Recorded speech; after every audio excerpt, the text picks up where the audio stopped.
Meu nome é Bruno e hoje o tema que eu vou abordar é sobre ansiedade. Se você não sabe, eu sou médico e esse é um tema muito recorrente nos plantões, nos hospitais, na mente das pessoas. Cada dia mais em alta, é um tema que atinge muitas pessoas porque a gente vê aumentando os casos, a gente vê aumentando a percepção das pessoas sobre o assunto e é muito bom poder transmitir um pouco desse conhecimento. A ansiedade, ela é um sistema natural do nosso corpo, nosso sistema de luta, fuga ou paralisação. É normal você sentir ansiedade em determinados momentos, é um sistema de defesa do nosso corpo, alertando que algo é novo, algo é diferente. Então, não tem problema nenhum você sentir ansiedade antes de uma prova, antes de assumir um novo trabalho, antes de passar por alguma coisa nova no seu relacionamento.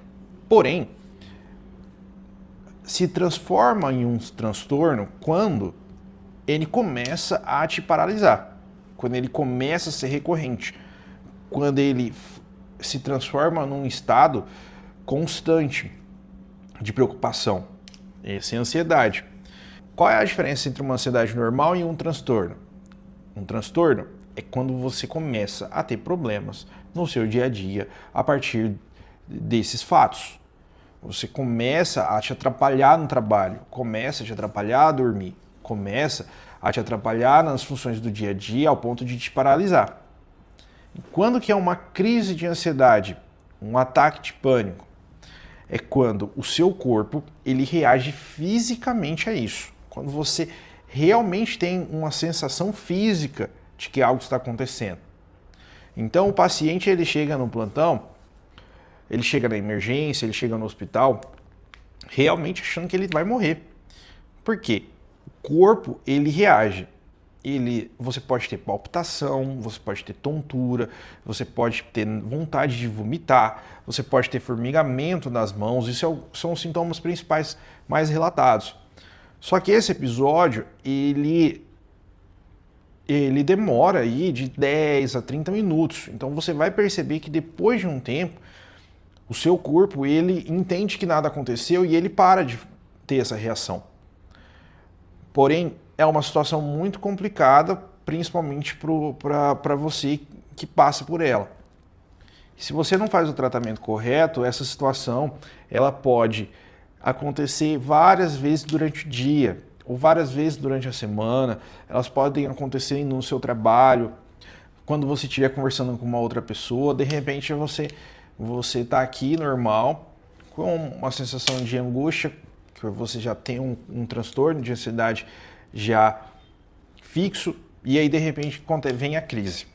E isso é muito desconfortante. Então o paciente chega no hospital achando que ele está tendo um infarto, achando que ele vai morrer, uma sensação de palpitação no peito, batendo mais forte. Essa é a crise de pânico, crise de ansiedade ou ataque de pânico. E aí quando ele começa a ser constante, começa a te atrapalhar, é o momento onde a gente precisa intervir, a gente precisa fazer alguma coisa. Antes de entrar um pouco no tratamento, a gente precisa entender o seguinte: de onde que vem isso?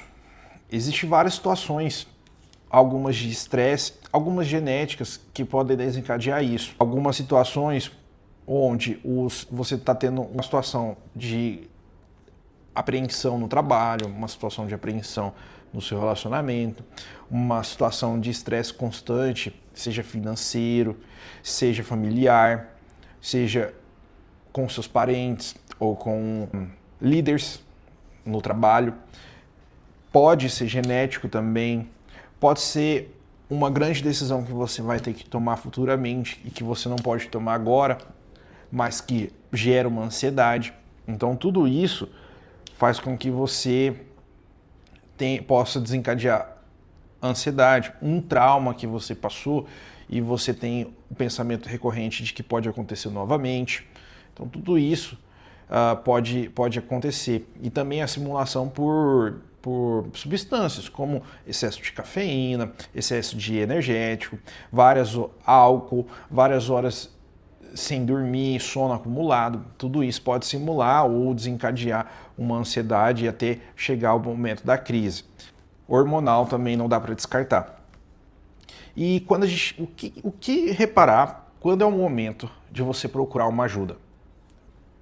Aquilo está afetando o seu dia a dia.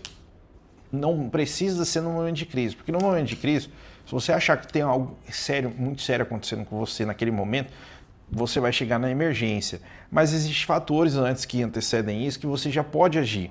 Então, se você está com dificuldade para dormir, você está com dificuldade para prestar atenção em algo, em desempenhar sua função na escola, na faculdade, no trabalho, você está com dificuldade para poder fazer com que você foque no que você precisa fazer, já é um momento interessante para você procurar ajuda antes que chegue ao momento da crise paralisante.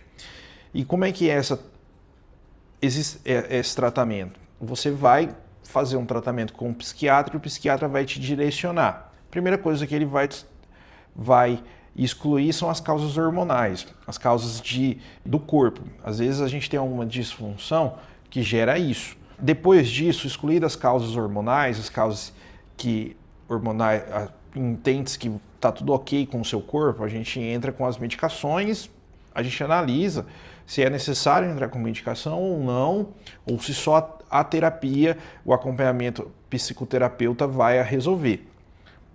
Se a pessoa está com crise, o ideal seria em algumas situações, a gente já entra com medicação. E aí, junto com a medicação, a gente faz o acompanhamento. A gente pede o acompanhamento de um terapeuta, de um psicólogo, para identificar a origem dessa crise, identificar o porquê que isso está acontecendo e fazer um planejamento para sair dela.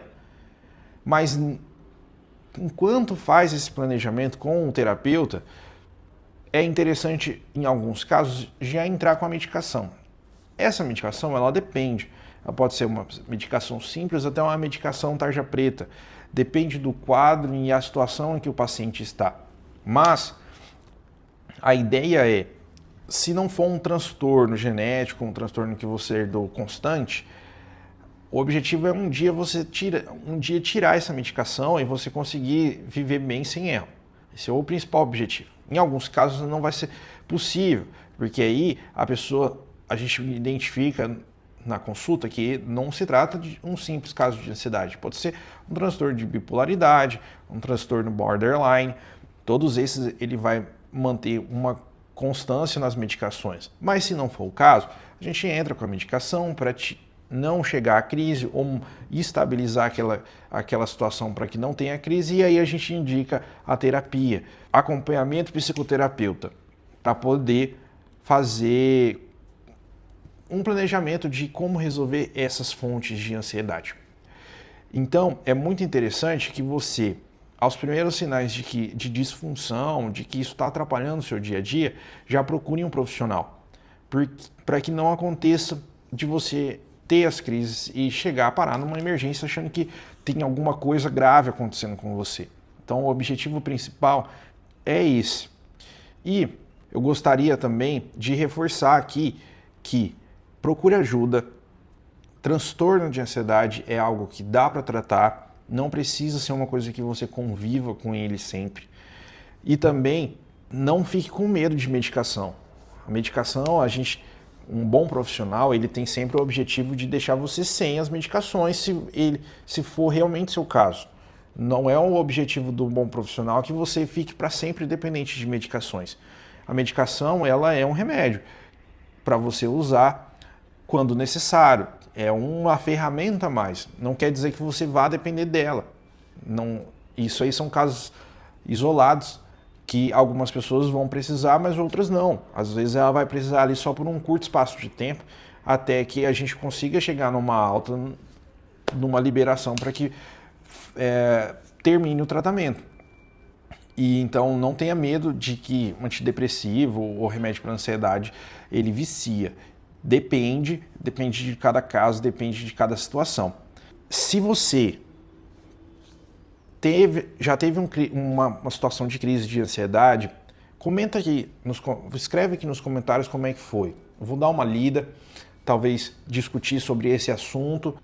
Não vou expor o seu caso, mas é interessante para que eu saiba se esse vídeo fez sentido para você. Se você já passou por isso, escreve aqui embaixo. E obrigado.